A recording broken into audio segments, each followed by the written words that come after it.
Hi, this is Tim of the 1916 Company. Welcome and thanks for logging on. If you love this watch, email me, Team Mosso at the1916company.com for purchase, pricing, and availability questions regarding this watch.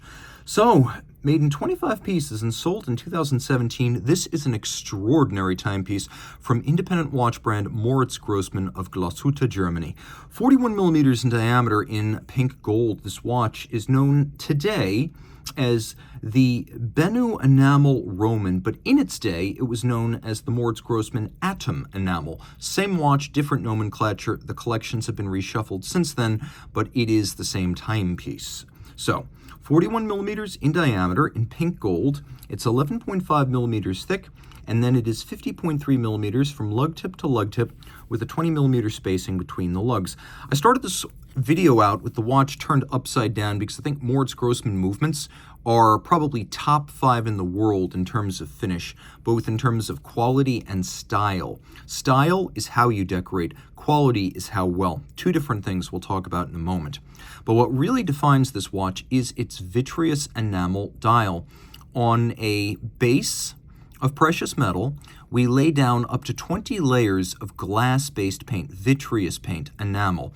It goes into the oven at 800 degrees centigrade and gets fired up to 20 times, which is how we create this lustrous, porcelain-like aesthetic. It will not tarnish, oxidize, or age. Enamel dials are prized for their rarity because there's a high defect rate and they're difficult to create, for their beauty because they do look like permanently wet paint, and for their longevity as they do not age or degrade. You can see here we have a very subtle Roman numeral 12 in blue on a dial that is otherwise printed in black.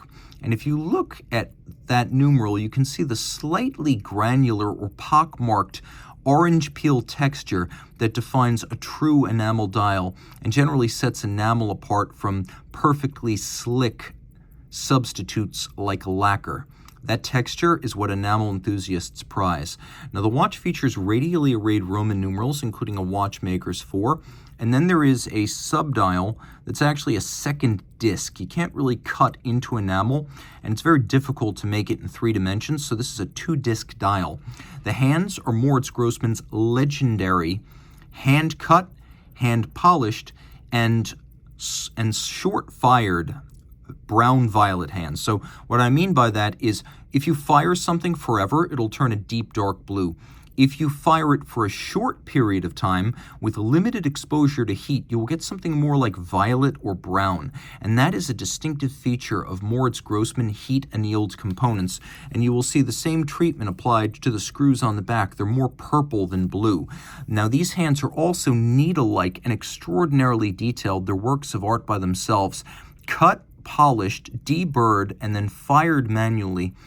This is an extraordinary aesthetic that's difficult to achieve and probably impossible to achieve unless you're only making a few hundred watches a year like Moritz Grossmann.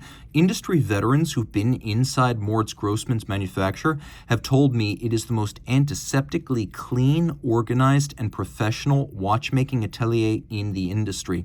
You can also see that on both the seconds hand and the hands at center, including the cannon pinion, perfectly smooth, mirrored finish.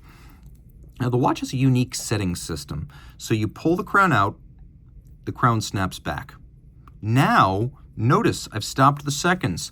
I've stopped the balance. I can set the watch precisely, and I can set the watch super precise right down to the minute. Now, we know when setting a conventional watch, you push the crown back in, the minute hand jumps forward or backwards, you've undone all of your work. But here, since the crown is already snapped back into position, what I'm actually doing is reclutching the drivetrain. So watch, when I press this release trigger, the balance jumps back into action. The seconds hand is advancing again. I have now set the watch without any hazard of displacement. And that's a patented system. Now you can see the case is beautifully made. All polish, we have these lugs that have a sort of soft bevel as they approach the case. They flare out in a little slightly beveled profile. And then the lug appears to have been welded, hot welded to the case, and manually fired to remove the gathered material of the weld and then create that super sharp break between lug and case. You can't really do that with stamping. You can't do that with automated machining. This has to be done manually. Another sign of Moritz Grossmann doing things the slow way, the right way. Unsigned crown, sort of a vintage tribute, is traditionally watches from the 19th century or the Moritz Grossmann era of watchmaking. He was an early German watchmaker. You wouldn't have had signed crowns back then. The case and the bezel are polished and simple, and you can see there's sort of a negative tumble home or an inward roll to the case design. There's also a slight boxed program outboard for the sapphire, and then camber over the top. So this is an expensive sapphire designed to clear those high stacked hands. Turning it all over, this is caliber 100.1. Now, everything you will see, with the exception of the caliber number, every other character has been freehand engraved. So you can see all of this, 20 jewels, the name, the city of origin. It was cut with a burin. So not only do we have a level of intricacy on the escape wheel cock and the balance cock that goes beyond what you'll get at Lange and far beyond, but even routine numbering, letters, and numerals have been freehand engraved here. We also have streifen, which are a mile wide. This is not your normal Côte de Genève because we're not in Switzerland. These are incredibly broad stripes laid down by an abrasive wheel, making repeated passes. Although we only have a few beveled edges, it's because we only have a few edges on the handful of bridges. You could see that they are mirrored and hand decorated. You could see that we have black polish over the core of the crown wheel and triple solarization on the ratchet wheel that sits atop the barrel, mirrored finish on the pocket watch style spring-loaded extensible click. And then if you look at the teeth of the ratchet wheel and the teeth of the crown wheel, you will notice they have been micro-beveled, which takes forever on these tiny confines on steel, which is what these wheels are made of. You can see Moritz Grossmann with a big, slow-beating proprietary balance wheel. Let's take another look at it. They make it themselves. Beats away at 18,000 vibrations per hour. Hard to do this upside down. There we go. 18,000 vibrations per hour, manual wind, 42-hour power reserve. You can see it has 4 more or less static balance screws, and then those 4 inertia screws are complemented by 2 poising screws, which you can see are partly threaded out. They move in and out to change the timing. This proprietary and extraordinary screw and index micrometric regulation system is only used for very fine timing adjustments. Almost everything else is done using those 2 poising screws. You can also see an overcoil hairspring shaped by hand that breathes concentrically and allows excellent timekeeping in any physical orientation. That's the advantage of an overcoil. Now, the bridges and plates are made of German silver. This is an alloy of nickel, copper, and zinc, with the copper giving it its golden hue. That's another throwback to old school German watchmaking in the 19th century and early 20th century. Not only do we have those fired screws, we also have black polished screws, that is, polished so that they turn black from any angle except their one reflective angle.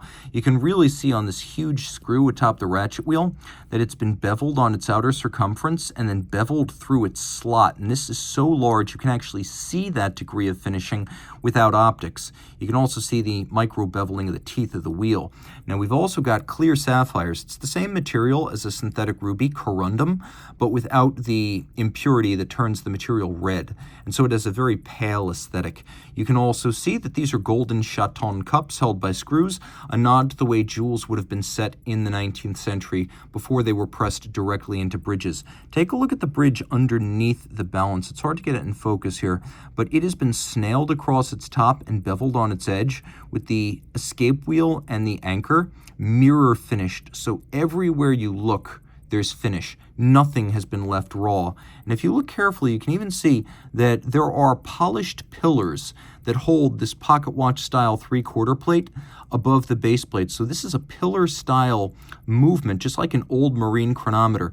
There are not many brands that do this today. Ferdinand Berthoud, Karsten Freysdorf, very, very few. So even by virtue of its construction, it's a nod to the old deck clocks or navigation chronometers made in Glashütte for German ships. This is an extraordinary watch, water resistant down to 30 meters, so splashes only. You don't want to swim with it, but you'd want to wear it all other times. A work of art of case and dial and movement.